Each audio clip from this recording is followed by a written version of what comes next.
tout le monde, bienvenue sur ma chaîne pour une nouvelle vidéo. À tous les nouveaux, bienvenue, merci de me suivre dans cette belle aventure et n'hésitez pas à vous abonner pour recevoir toutes les notifications des nouvelles vidéos.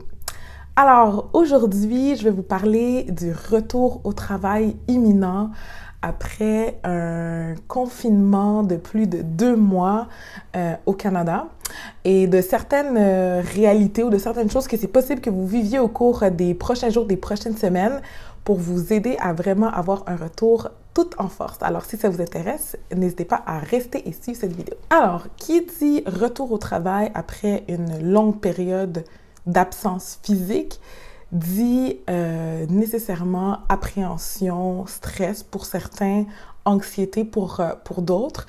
Et donc, mon truc numéro 1, c'est vraiment d'accepter que l'on est en train de vivre une situation qui est exceptionnelle.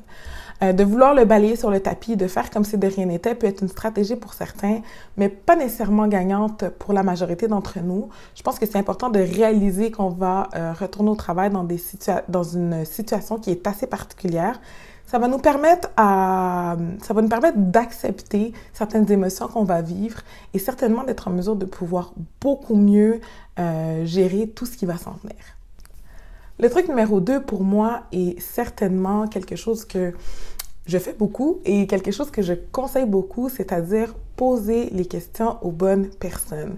Vous allez retourner dans un environnement de travail, vous aurez probablement des appréhensions quant à les mesures de distanciation sociale, les mesures d'hygiène qui sont mises en place, les horaires, les types de flexibilité qui seront maintenant possibles.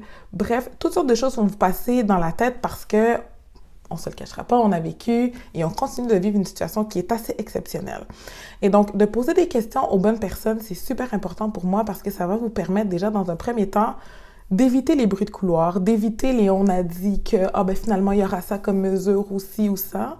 Ça va éviter absolument tout ce commérage-là, tout ce mémérage qui ne fait qu'augmenter, qui ne fait que de nourrir notre anxiété et notre stress probable dans un premier temps. Dans un deuxième temps, ça va vous permettre de vous rassurer, de savoir que vous allez effectivement être dans un milieu de travail qui est sécuritaire, que votre employeur a été en mesure de pouvoir mettre des mesures sanitaires, des mesures de sécurité qui sont adéquates pour vous, puis qui vous permettra d'aller et de rentrer à la maison en toute quiétude ou presque. Donc, pour moi, c'est super important de poser de poser des questions et de les poser aux bonnes personnes.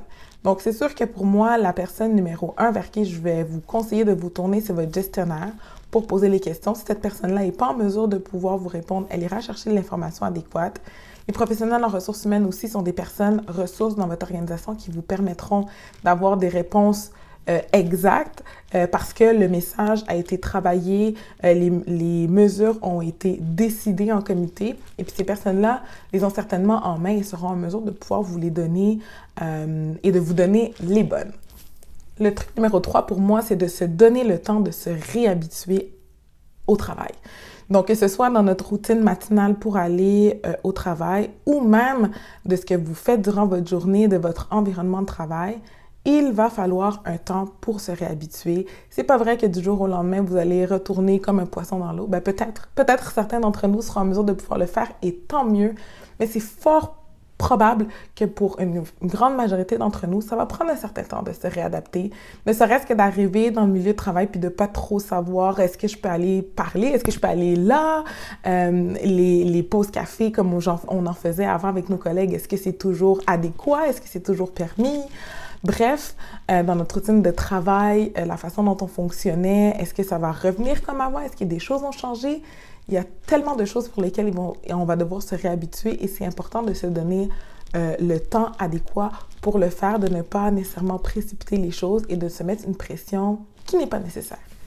L'élément numéro 4 pour moi, c'est important que les gens acceptent que vous n'êtes pas nécessairement une mauvaise personne si vous avez finalement pas hâte de retourner au travail.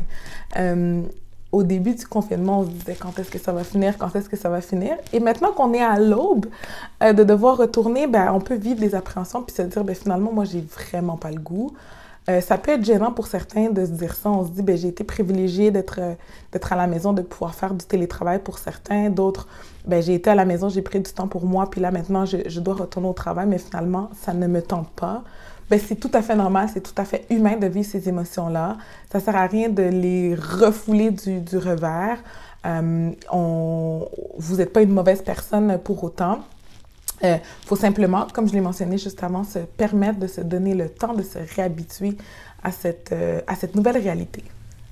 Comme 5e élément, c'est sûr qu'il y a quelque chose qui va être encore plus frappant, c'est qu'on va revoir nos collègues. On va devoir réinteragir avec des gens, avec des humains, autres que notre partenaire de vie peut-être ou nos enfants. Et donc ça peut nous faire vivre des angoisses, ça peut nous faire vivre des appréhensions.